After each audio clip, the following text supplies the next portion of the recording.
welcome back to Conversations with Sharyn and Rosa. I'm Rosa. And I'm still Sharyn. And thank each and every one of you all for tuning in to Conversations with Sharyn and Rosa. If this is your first time seeing us, then hello. Hello, and thank you for tuning in. But don't forget to please like, comment, and subscribe, and share with your friends. We are almost at 500 subscribers. Yay! How many are we trying to target on right now? 1,000. Well, we're just trying to target some. We're trying to survive. No, seriously, you guys are making it possible for us to dream our dream and to see it actually come, full, into fruition. Yeah, because when we first started this platform, we didn't even think. We didn't really you tell have your a friends, target you to, tell your family, and then they tune in when they feel like it. But to go from 0 to 500, our next big milestone is from 500 to 1,000 and beyond. But before we get into today's topic, it's shout out time. So you're in a good mood. Shout out. So, one of our subscribers is Linda. Thank you for all of your comments. Thank you for subscribing. And hopefully you're sharing this video with your friends and family. Mm-hmm. Also, Black Girl. Thank you. I hope I'm pronouncing that right. BLAF Girl. Black Girl. Thank you for your comments as well. We appreciate each and every one of our subscribers. Yes. And to get into today's topic, some of you all ain't ready may for this. not like us after this, but it still needs to be a conversation that needs to be had by a greater audience, because we're having the conversation and have had the conversation. Yeah. So today's topic is colorism. Yeah. What? So colorism? Yeah. What do you guys think about colorism? For us, you're getting ready to hear it. Whew. Well, good morning again. And yes, this is a little heavy for early Sunday morning, but as Rosa says, we need to talk about it. There's so much going on, and unless you have been living in a cave on the other side of the world, you are plugged into somebody's society. So we're saying in the general society, we got problems with colorism, but we're a subset of a subset of a subset. So we're really concerned, and we're asking you this morning, to attach to some of the dialogue about how does colorism show itself in the Black lesbian community, or within your world individually. Exactly. Yeah. Absolutely. So I think everyone has an opinion about it, but let's go on and define it first before we start yakking about it. What is colorism? Colorism is a prejudice. It's a prejudice or bias against dark-skinned people in favor of the lighter-skinned people within a race, and it comes from within the race itself.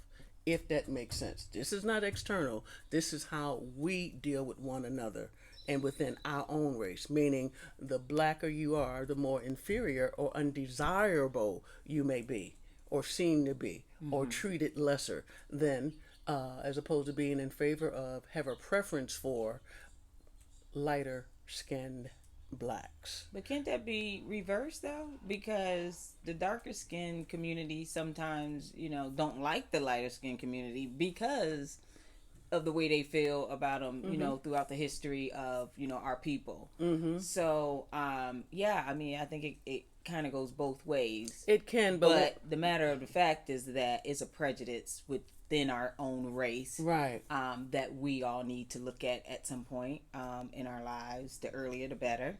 And whether you look at it or not, it's still very well, you're still part of it. Right. As I tell people, whether you believe it or not, it still exists. It's like gravity. You don't believe in gravity? Well, jump up. I bet you come down. It's simple as that. So, with that, Rosa and I have a lot of different attitudes about this, and different experiences as well. So I don't know. You want to start about just how do you think you were treated differently in this world, in this society. Oh my goodness! You know, Yeah, I mean, just because you are a darker skinned black woman. well, I think right now as a society we are kind of coming to grips with that. I mean, it's still there and it's big time there, but I don't think it's anything like it used to be, because growing up, dark was not in. When I was in grade school, middle school, high school, dark was not it. And I got teased a lot about being the darkest. But of course, you know, I grew up in foster care too. So I wasn't only the darkest, but the most nappy headed and, you know, the worst clothes and all of that. But all of that played a part in my upbringing, in my growing up, in my. So you were black and poor. Black and poor, as Sharyn says. Oh. So, which, you know, didn't help at all. You know, sometimes when you the darkest, at least you have the latest gear. People will be your friend, but I had no friends. So that's probably why I'm a loner now. But you're not, so you're not alone. No, I know. I mean, I don't mind being alone, is what I'm saying. I've always grown up to be alone and be okay with that. But yeah, it played a big part in how I looked at myself growing up, and I hated being dark. Always when I'm with my friends, we out at the club, whatever, I was always the darkest one there. And it probably wasn't until somewhere in college, probably my sophomore, junior year, and you know, I went to a HBCU. So when I got there, I saw so many shades of black people, and I was just in awe, because I grew up in an all white area, all white, you know, neighborhood, and mainly the only black person on a sports team. So so it was really, you know, eye-opening for me, and it was a culture shock really within my own culture. So I had a lot to learn, but it helped me to love my skin and love the skin that I am, because I saw dark-skinned women doing it. You know what I'm saying? Running for pageants, making speeches, being the top of this. And I'm like, wow. Yeah. How they felt about themselves was like a big thing for me. And I was like, how do I get that? So I had to do a lot of soul searching.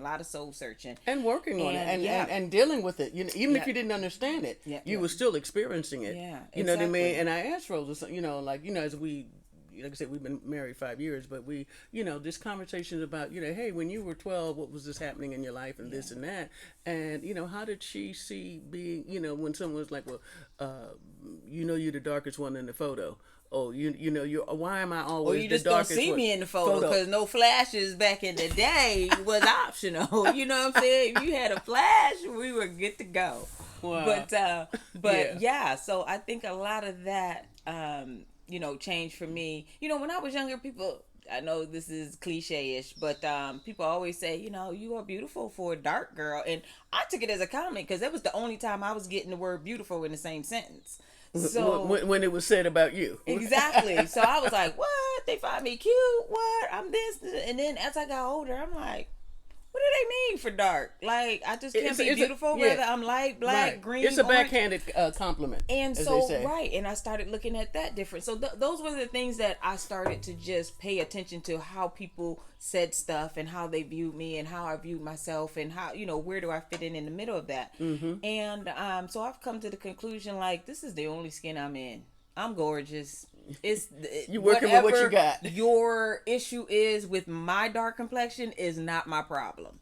So I just kind of looked at it like that. But even in today's society, Sharyn and I have been married for 5 years, like she just said, and within the 5 years, I've probably had some associates and some of Sharyn's, when we first got together, my friends, made some comments about my dark skin, and, you know, I'm black and blah blah blah blah. And I'm like, if that's the only thing that they have against me, we good, because that's an ignorant, you know, stereotypical, and, you know. And of course, the person saying it was coming from a light complected woman who was just, you know, trying to get some angst in there and just mad about other stuff. And that's all she had. And, you know, maybe her looks was what got her to where she was. So she was just trying to, put somebody else down or whatever. But it's Yeah. all good. Yeah, and I was when that happened, I was surprised, disappointed, pissed off,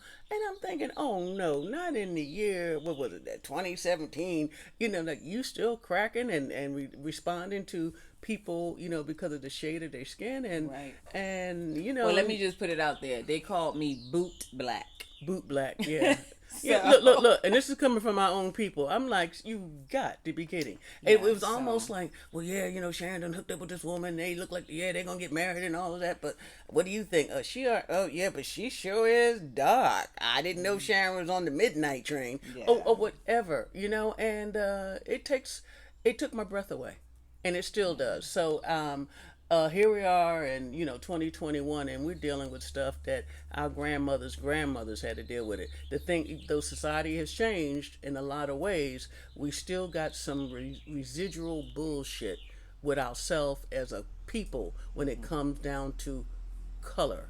Yes. And when you activate that, and and you actually say, and connect with or don't connect with people, or judge people by the lightness or darkness of their skin color within your own race. And I'm thinking, oh, we still got a lot of homework to do. Yes. It really does. And even, and on a very personal level, Rosa was like, you got a thing for darker women or lighter women? And I said, I don't care. You could be tangerine with blue stripes. I don't care. If you treating me good and I'm treating you good, it's all good in the neighborhood. And within, maybe I got the same thing going on as far as colorism, in the sense that it goes to the far left with me, because I love my people so much. And if I'm when I was out there dating and stuff, sweetie, the darker you are, I'm looking at you. When I go into a group of women, my eye just attracts to dark, and then I go over to the room. But I love the skin that you're in. I love it. And I'm just, again, at my age, I'm 65.2. That I thought we would have gotten over that by now. So, here we are. Where does it come from? How do you recognize it in your own people? Just have seemed to be a preference. And when I play some tapes, you got a cousin who, she might not have been as smart as you, but she was lighter than you, so she was preferred. Oh, 'cause they had the good hair that they didn't have to take the straightening comb, and all you had to do is put some pomade in it and some water and pull it back in that tight ponytail, and 'cause she got the good stuff. You, on the other hand, don't have the good stuff. So some of the ideas were shaped, if you will, depending on when you were born and what your exposure was. There was a very famous experiment done, the doll baby test. And it was I remember that. Yeah, it was the rinse of the study was looking at the effects of racism on young children in America. And when they, the test was to put them in a room with a black doll and a white doll, and you ask them questions about how they evaluated the black doll or the white doll, and or which doll they thought was better and prettier and nicer and good and all of that. And I think, I forget what the exact percentages were, but it was like in the high 80 percentile, I believe, that if not higher, that the black child would prefer to play with the white doll because it was seen as good, pretty, and nice. So this study, I guess they did some of the background check for some of the background work for the big desegregation case, Brown versus the Board of Education. And to this day, some of the study still holds up, but they were trying to put holes in it, saying, "Oh, gee, well, you kind of prompted the kids to say they don't like black." No, they didn't. If any of you get to see some of the vintage footage from that film, it's called the doll test. But the two people who actually did it were husband and wife, PhDs. Some of the first black people to be awarded a PhD from Columbia. So it was the Clark study. The Clark study, yeah, exactly. Yeah. So they it was if you will, it was done fairly and distributed widely, but the information they got from it was just unbelievable when we had to look at as a people, as a society, the effect of racism on children. So, and just to say one thing on that, when we look at that, we're looking at little kids, young kids. So as for kids them at to 4. even, yeah, for them 4, to 9. even go and choose that because they feel like that's better, that has to come from somewhere. They weren't born with that. Right. Colorism is not something that you just are born with and you just gonna say, okay, I'm born and I'm gonna not like dark complected people or light complected people or whatever in between people that you just don't like. Mm-hmm. Yeah, I mean, so that has to come from within their household. Yeah. So when you're raising and their immediate kids, society, their immediate world. Yeah. So when we're raising our kids, you know, we have to be mindful of some of the things that we're putting into them. Some of our beliefs that are necessarily not the best, and sometimes we even know that. Right. I have some fears within me that I didn't want to instill into my children, so I was always trying to be careful without, I mean, I don't want my kids around strange men because, I've been there. I've been touched. I've been, as a little girl. So I don't want them to be afraid of people, period. I didn't, so I'm trying to be okay, mindful, but, take a look out. So sometimes we have to look at ourselves and look at what we're instilling into children these days, because it's just, yeah. You're right. So some of those things, some of those elements of the from those mindsets, if you will, because everyone had a mother. And she had a mother, and she had a mother, and what did her mother teach her? Yeah. So it permeates throughout the generations. And it does go back to slavery. Absolutely. The whole field person versus the house person. That comes from all that colorism. They felt like if you were mixed or high yellow, you were gonna be favored and be able to serve in the household where you didn't have to do the hard labor. Right. But if you were dark complected, then you were in the fields doing the hard labor. So it was already that resentment that within we had our own towards race, one another, even on the plantation. So we just got to get out of that, as they say, slave mentality to move forward and get past the whole colorism. Right. And that's just one aspect of things we need to get past. But and it's a big one. We're not saying, gee, everything's still horrible. No, I mean, we've made some incredible strides. When you can look at television and see the beautiful Viola Davis take off her wig, take off her makeup, be, dark as the next night, and be seen as look, she's loved, she's beautiful, she's smart, she's intelligent, she's savvy, and accepted. Yeah. And accepted. And I say we have come. Wait a minute, or not, right. We have come a long way. When the first Black Miss America, when it was the wonderful Vanessa Williams, now it's no accident that the first Black Miss USA was a light-skinned Black. Absolutely. You know what I mean? A light-skinned Black. Now, as times have changed and you see some beautiful sisters strolling across that stage, we, in all shades. Yes. In all shades, because that's one thing beautiful about our race. We come in 99 different shades, and they go from beautiful to, oh my God, she's beautiful, but those are the things we have to teach ourselves. Yeah. You know what I mean? So we can't, as Rosa said, you try to instill certain things in your children, because they're going to go out to the world and deal with it, and you won't be there to hug them.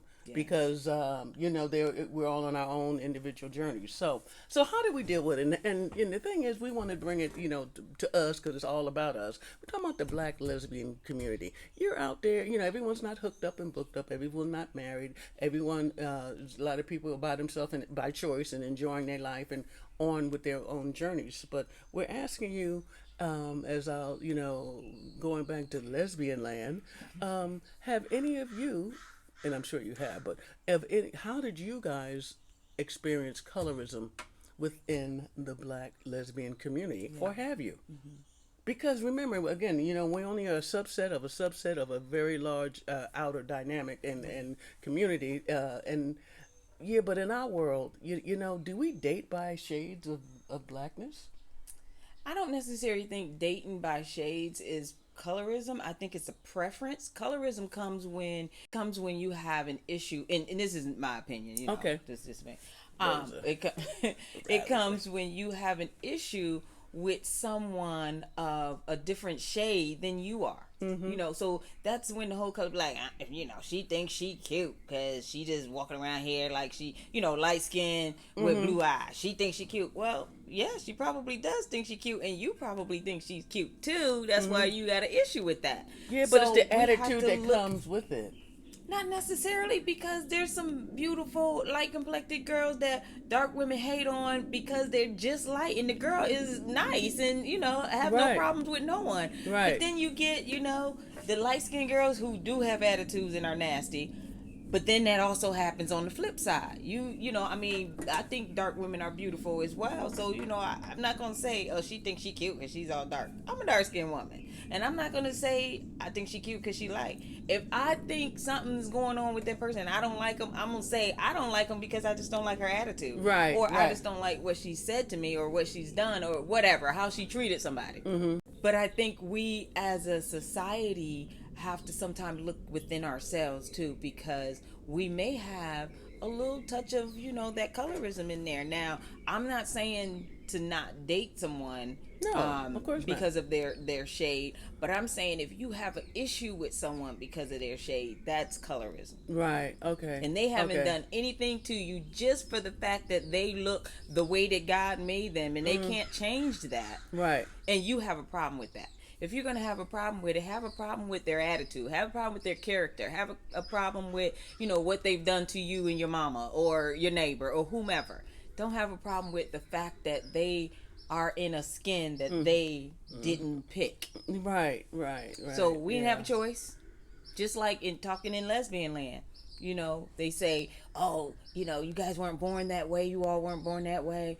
And so, you know, why do you have to go this way? Well, some of us feel like we were born this way. And this is the only way that we know how to go. So if you were born this way, it's like the colorism. We accept it. We got to accept each other. Right. We can't have Black Lives Matter when we don't even think each other matter. Right. Or trying to reduce each other's value just based on the color of your skin. And I want to make sure we make this point. It doesn't just happen with black people. It happens to brown people and other brown cultures. And other cultures. You know, the Latinos. Yes. You know what I mean? You know, the lighter you are and the more you can pass for European. Yeah. When I know you're really from National City in San Diego, you know, but it's just people have their issues. You're right. In India as well. It's big over there. You know, they don't want dark skin, you know, folks walking around. And if they can tell by your last name whether you're untouchable or not, that's a whole nother stuff. Yeah, but it's same, but it still comes under the same umbrella of colorism. So it's not. This is not the external, just prejudice and dynamics in place to retard our greatness. I'm talking from within our own race, because one of the horrible things left over from our enslavement was the fact that the white man did an exceptionally good job of teaching us to hate ourselves. Absolutely. And once you could take the chains off. The chains are off. But I've always said this, even when I was a very young person, it's just I didn't care what white people thought of us. I was really concerned with what we think of each other. Right. And I still do. Yeah. I'm still there. You know what I mean? If we could just love each other the way we once taught to hate each other. Yeah. And I mean, it's a beautiful thing. And I do think we're back on the road. I think we're back on the right road. And we are. But then when you read the news, and I read an article, and don't know how true it is, but I did read the article. And it was about Chris Brown. He had turned like 36 or something, so his birthday must have just passed, because I read the article about 2 weeks ago.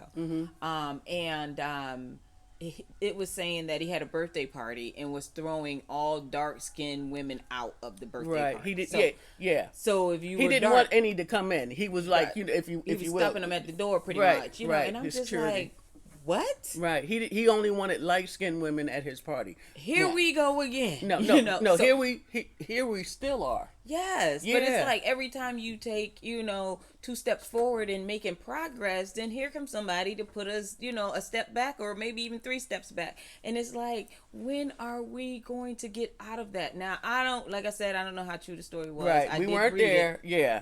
But allegedly, allegedly, if Chris didn't do that, I'm sorry, but my bad. That's what kind of brought me to this whole, really? we are still on light, dark, and what? Mm-hmm. And what do you consider light and what do you consider dark? You know what I'm saying? So it's like it's still our own preference. It's so mixed up that it just drives me nuts. It just Oh, it does, and it should, yeah, because it is crazy. So, and I've definitely been there from growing up. You know, I've had family members who didn't want anything to do with me because I'm dark. So, you know, I mean, when you get rejected by your family and they were supposed to be the ones who love you, you know, I've had cousins and aunts and, you know, all of them who, you know, had something to say about my color. you know, Rosa. Oh, you mean little black Rosa? You know, that kind. It's always something. Something's attached to my description to let you know she's not only black, but she's really dark. Yeah. You know, those kind of, and they say it with disdain. Oh, that kind of thing. Well, you know, you're the darkest. Yeah, they weren't using dark back in the day. They was using black. Black. You know what I'm saying? Oh, she a blackie and da da da da. And yeah. you know, it's not till, you know, I would say during the movement, civil rights movement, when everybody came out with the afros and everybody, you know, we were trying to become, you know, one and accept each other, but you know that broke off too. Yeah. So that's another subject because that happened, and not to talk about the drug epidemic that affected the black communities 10 times worse.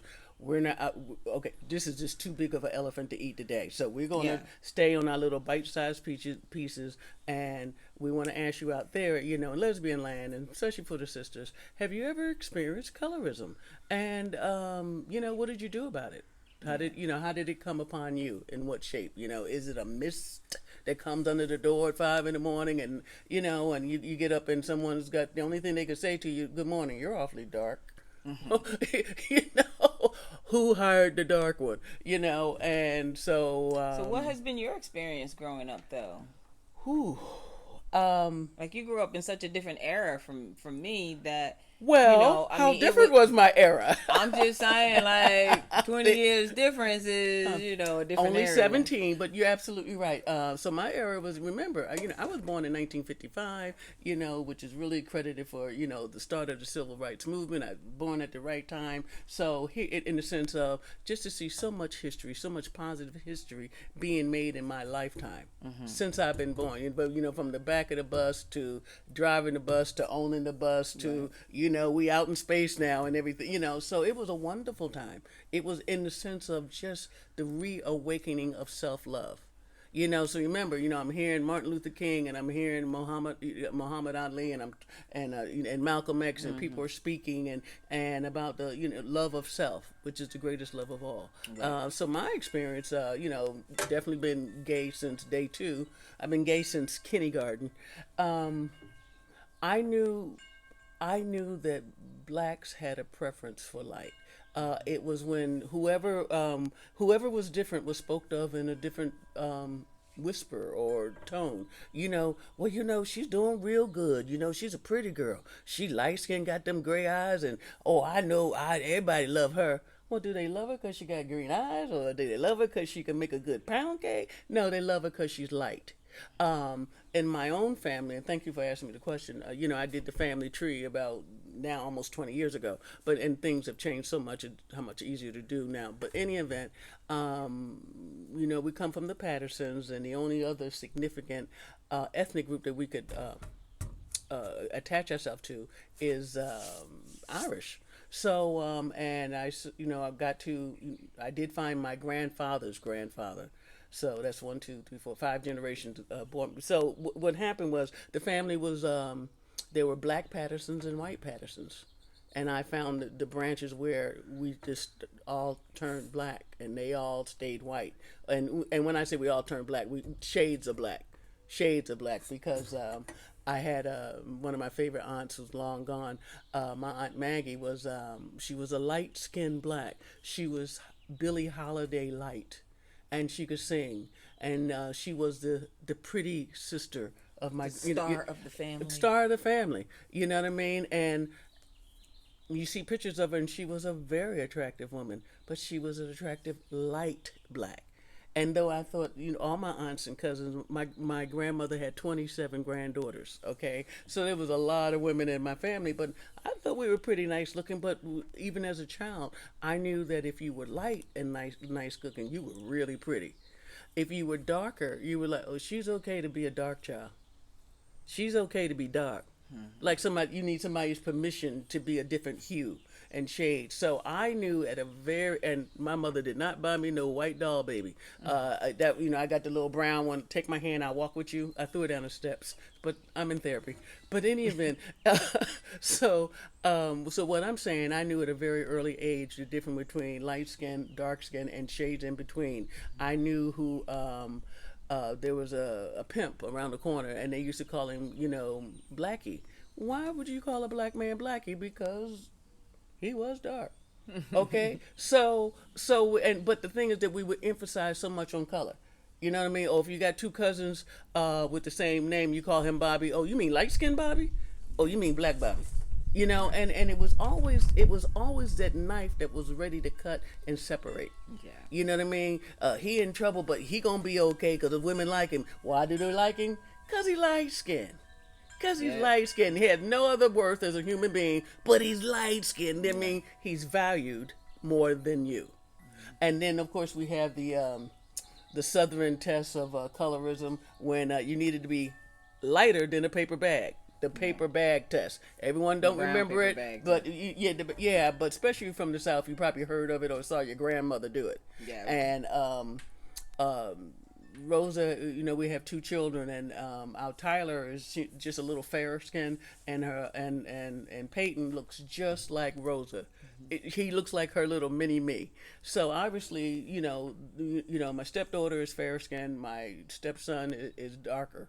You know what I mean? And why would anybody make a difference between mother and the fact that they're brother and sister? Absolutely. And you love them times 10. With the same parents. Right, with the same parents and, getting love times 5. But you go out into the world.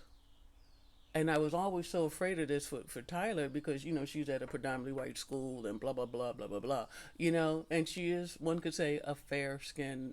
Yeah, she's definitely fair skin. But Rosa's already been through it. Like, you sure that's your daughter? Why your daughter so much lighter than you? Stop. I can believe that's your son because he's dark like you. Everything, all the conversations are around the color of your skin. Absolutely. Or comes back to colorism. And okay, we can see differences, but it's what you do with the differences that makes, that just truly is worth the dialogue. Mm-hmm. And as Rosa says, yes, there's a generation between us. She's 49 and I'm not. So I'm 65. So of course I've lived through a different part of history. But even with that history, fortunately for me, as a black woman, I had tapes put in my head.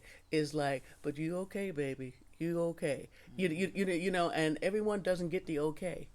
It's the you're black, you're dark black, and I don't know how life is going to be for you, but it's going to be harder for you than it is for her. Mm-hmm. Remember when we looked at the Cosby shows and there was Whitley, and Whitley, one we accused her of being bougie, but Whitley was a light skin, a very fair skin. She wasn't on the Cosby show. She was on the other show that was the spinoff. Oh, A Different World. The different world. Right. Well, Cosby, I'm sorry, the spinoff. But A Different World, and she was definitely a fair-skinned black, and we kind of made her a little bougie in our head. But she was, though she was dating a darker-skinned brother. Mm-hmm. And have you noticed that they don't put two light-skinned blacks together? Have you ever noticed that in the storyline? There's never seldom if ever, are there two light-skinned blacks. But now they can have two dark-skinned blacks. Isn't that interesting? Mm-hmm. Because whites react to it too, and they even promote it. Yes. You know what I mean? Like, okay, we're going to have a black girl, but we don't want her looking too black. Okay, she can be black by genealogy, but we don't want a real sister-looking girl. Right. And again, back to the wonderful, beautiful, talented Viola Davis. She blew everything up. Yeah. Because the sister is unapologetically black. Yes. And beautiful and kind and aware. She is definitely woke. Yep. Okay. So again, to stay on topic, colorism in today's world, colorism in the lesbian world. Come on, sisters. Do y'all, how do you guys chime in on that? Do you date? Do you care what shade of black your girlfriend is? Do you only talk to light skinned girls who can pass for white? Do you prefer people who look like your Aunt Sarah because you know she was half white and part Indian because you know I'm not all black? That's the society I came from. Nobody wanted to claim to be black. Right. And if you're black, you're not all black because everybody got a grandmother who was Cherokee and Indian. Don't we all? Right. Right. And I've done my genealogy and my like, DNA. Yeah, yeah. You fresh and off I the got boat. like two. Yeah, I'm fresh off the boat. Love it. 41% Congo. But all my stuff is all over the place. But I'm saying that to say you black times you black times I got like 2% or less Cherokee Indian or Native American in us. Yeah. So I don't know where that whole you got Indian in you, we got Indian in our family, well, we did. Your grandmother, yeah. grandmother. Yeah. It's like, okay, we may have had, yeah, but why are we on the 1%, drop rule? And one we drop choose rule? to claim it and let you know it's there because we want you to know that we're not all black, meaning we're not all bad. But we want to be better. Yeah. We're trying to make ourselves look better by even saying that. Mm-hmm. Because why can't you just be like, okay, yeah, I'm black. Be like, okay, I'm black, but we got Indian in our family. It's yeah. like, okay. As Don't though we all? that translates to I'll be less offensive, or I'm better than most blacks because I ain't all black. Right. Which translates, the blacker you are, the worse you are. And do you think we're passing those or have passed those same thinking patterns to our children? Absolutely. You know what I mean? Oh, I got a cousin named, but she's the pretty one. Why is she pretty? She pretty because she light skinned. Mm-hmm. Oh yeah, she pretty because she got green eyes and.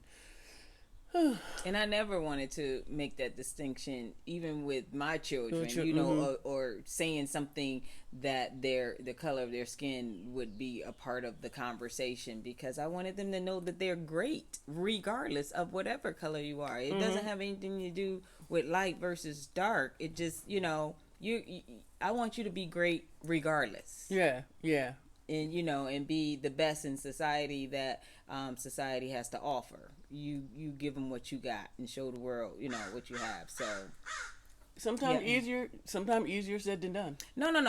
I definitely hear that. Yeah. And when I'm saying that, and it was hard to do, especially from the upbringing that I've had, and I had my ex mother-in-law didn't really care for dark complected women. She definitely didn't care for me because I was dark complected.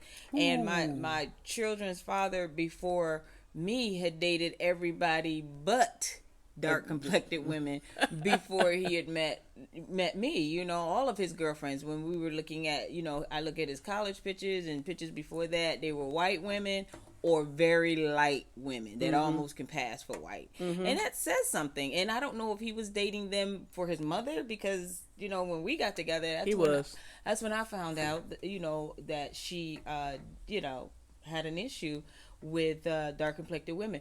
But I think because she said something in a sentence one time, she said that she just thought when you were dark that you just didn't have a lot of perspective in life, like you're not going to go far, because she is a dark skinned woman as well, and she had a lot going on in her life, and she actually was during that brown paper bag test. And from my understanding, when she was at college, she wanted to pledge a certain sorority, right? And she didn't pass the paper bag test, so she had to pledge something else. What she wanted to be a Delta? Lesser that she wanted to be an AKA, from my understanding. AKA is a light.